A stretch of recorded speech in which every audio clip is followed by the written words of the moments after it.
વાલા ખેડૂત ભાઈઓ તથા બહેનો, તો આજે આપણે આ વિડીયોમાં જોશું કે કેવી રીતના ખેડૂત જાતે ડિજિટલ ક્રોપ સર્વે કરી શકે છે। તો આજે સૌથી પહેલાં ડિજિટલ ક્રોપ સર્વેની એપ્લિકેશન ડાઉનલોડ કર્યા પછી આપણે ભાષાની પસંદગી કરવાની રહેશે। તેમાં જેમ કે આપણે ગુજરાતી ભાષા પસંદ કરીને નેક્સ્ટ ઉપર ક્લિક કરીને આગળ વધશું। પછી આપણે જોશું કે અહીંયા શું કહેવાય કે બે ઓપ્શન આપેલા છે। અહીં બે ઓપ્શન આપેલા છે કે તો આપણે અહીંયા જોઈ શકીએ છીએ કે સર્વેયર બનો અને તમારા અકાઉન્ટમાં સાઇન ઇન કરો, એવા બે ઓપ્શન આમાં બતાવે છે। તો આપણે ખેડૂત ભાઈઓ બહેનોએ તમારા અકાઉન્ટમાં સાઇન ઇન કરો એના પર ક્લિક કરવાનું રહેશે। એના પછી અહીંયા 4 ઓપ્શન છે, એમાંથી આપણે બીજા નંબરનું જે લખેલ છે કે ખેડૂત તરીકે સાઇન ઇન કરો એના પર ક્લિક કરવાનું રહેશે। હવે અહીંયા આપણે સાઇન ઇન કરવા માટે એટલે કે આપણે ઓપન કરવા હાટું થઈને બે ઓપ્શન આપવામાં આવેલ છે। એક છે તમારો આઈડી અને પાસવર્ડ નાખો અથવા તો ઓટીપી। તો ઓટીપી વાળો થોડોક સહેલો ઓપ્શન છે, તો આપણે ઓટીપી ઉપર ક્લિક કરશું। પછી જે ખેડૂત ખાતેદાર તરીકે આપણે જે મોબાઈલ નંબર આપણો આપેલો છે ફાર્મર રજિસ્ટ્રીમાં અથવા તો બીજે જે રજિસ્ટર્ડ કરાવેલ છે એ મોબાઈલ નંબર અહીંયા આપણે ટાઈપ કરીશું। એ ટાઈપ કર્યા પછી આપણે ઓટીપી મેળવવા પર ક્લિક કરીશું।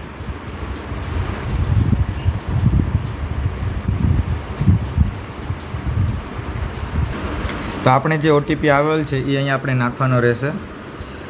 જે ઓટીપી આપણે આવેલ છે એ નાખીને આપણે એમાં વેરીફાઈ કરવા ઉપર ક્લિક કરવાનું રહેશે। વેરીફાઈ કરતાં જ આપણે આ ડાઉનલોડિંગ માસ્ટર ડેટા એટલે કે આપણી જમીનની જેટલી પણ માહિતી છે એ આ એપ્લિકેશનની અંદર ડાઉનલોડ થઈને આવી જશે।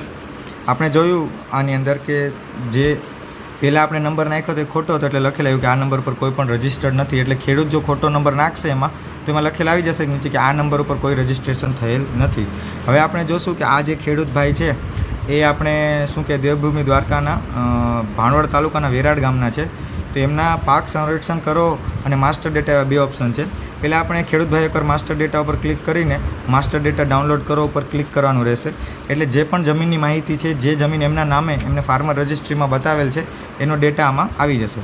પછી આપણે બેક કરીને પાક સર્વેક્ષણ શરૂ કરો એના પર ક્લિક કરવાની રહેશે। હવે આપણે જોયું કે અપલોડ કરેલમાં 0 છે અને સર્વે બાકી છે એમાં 2 છે, એટલે કે 2 જમીન આ ભાઈના નામે છે। આ જે ખેડૂત છે વેરાડ ગામના, આ 2 જમીન છે એમના નામની અને એનો સર્વે કરવાનો છે। તો ખેડૂત ભાઈઓએ પછી સર્વે શરૂ કરો પર ક્લિક કરવાનું રહેશે। હવે જેમ કે આ ભાઈની આ જમીન છે વેરાડ ગામની, એ આ બોલે છે।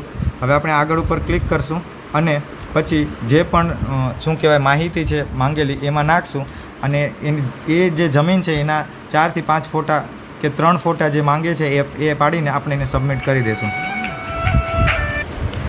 હવે જેમ જ ખેડૂતભાઈ આગળ વધો પર ક્લિક કરશે એટલે આમાં બતાવશે કે you have to be within 20 metres, એટલે કે તમે તમારા ખેતરની અંદર હશો કે એના સેઢા પર ઊભા હશો તો જ તમે સર્વે કરી શકશો। એટલે આપણે ખેડૂત ભાઈઓએ કે બહેનો અહીંયા અંદર જવું પડશે એમ।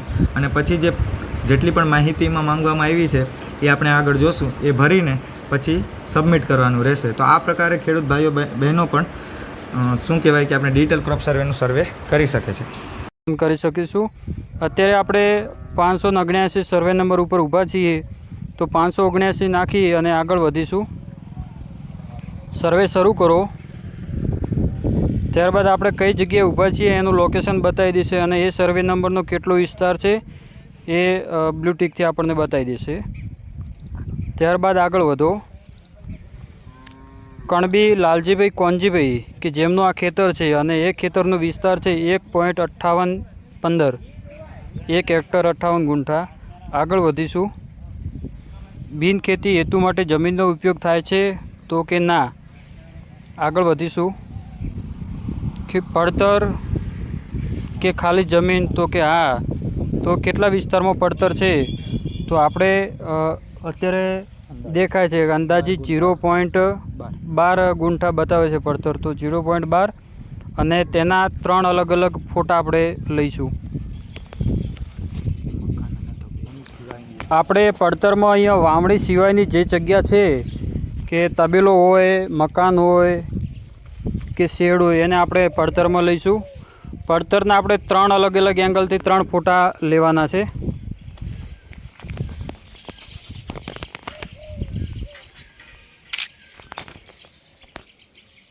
એક ફોટો,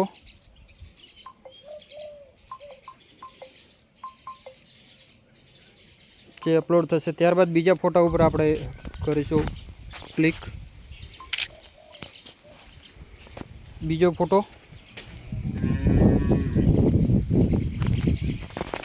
ત્યારબાદ આપણે ત્રીજો ફોટો લઈશું જે બોર અને ટાંકું છે.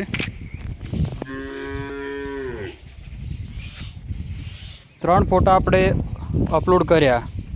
ત્યારબાદ આગળ વધીશું.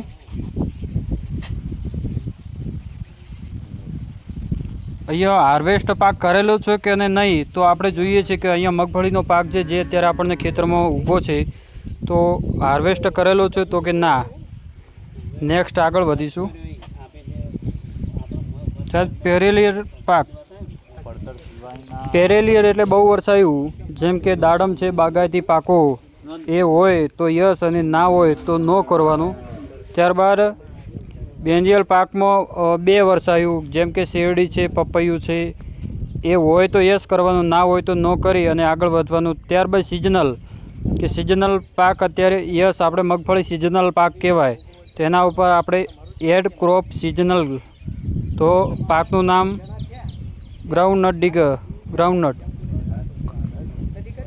પછી crop variety hybrid, enter sewing date, તો વાવેતર ડેટ છે એ આપણે આપણા ખેડૂતના કહેવા મુજબ 23 જૂન છે.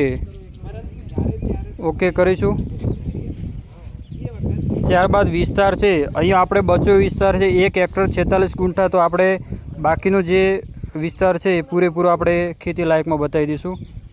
ઇરિગેશન ટાઈપ તો પીએચ છે, મગફળી છે એટલે અહીંયા ખેડૂત બોરવેલથી સિંચાઈ કરે છે.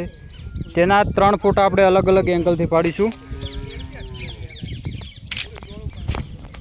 એક ફોટો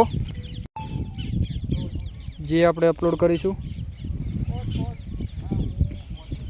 ત્યારબાદ બીજો ફોટો છે.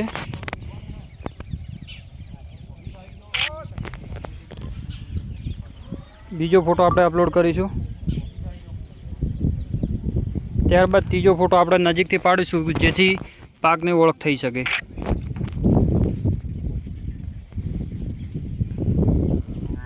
આમ આપણે 3 ફોટા અપલોડ કર્યા. ત્યારબાદ એડ ક્રોપ ઉપર જઈશું. Please keep minimum 1 image.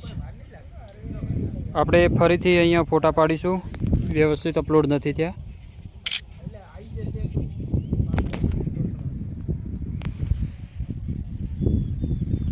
Upload કરીશું.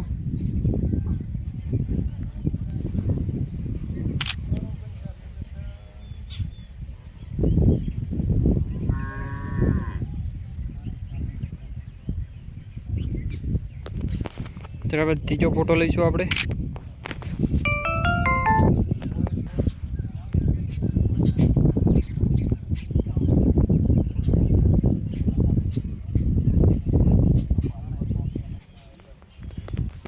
ત્યારબાદ ત્રીજો ફોટો પાડીશું આપણે.